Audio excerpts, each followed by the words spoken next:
देखें, अदल हो जाए, इंसाफ हो जाए, हुकूक मिले, इसके लिए मुकदमा दोनों तरफ का सुना जाए, दोनों तरफ का मुकदमा सुना जाए, तभी तो हक मिलेगा।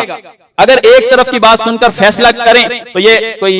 गैर जानिबदाराना फैसला होगा? नहीं, ये तो जानिबदारी फैसला, ये तो एक तरफ झुकाव है। एक बात सुन ली आपने, फैसला जारी कर दिया, कितना बड़ा जुल्म हो गया, ये जुल्म है। फिर फरमाया कि वाइन तलवू औ तुरिदू, देखो अगर गवाही के मामले में जबान घुमा के तुमने बात की, गवाही के मामले में जबान मरोड़ के तुमने बात की, या उससे एराज किया, गवाही नहीं देते, गवाही के लिए बुलाया जाता है, नहीं देते, पता है ये गवाही बाप के खिलाफ पड़े ही पड़े, नहीं आते,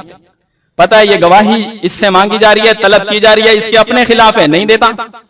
पता है इसके वालिदैन के खिलाफ है, अकरबीन के खिलाफ है, करीबी रिश्तेदारों के खिलाफ है, मामा चाचा ताए के खिलाफ है ये गवाही, नहीं देता।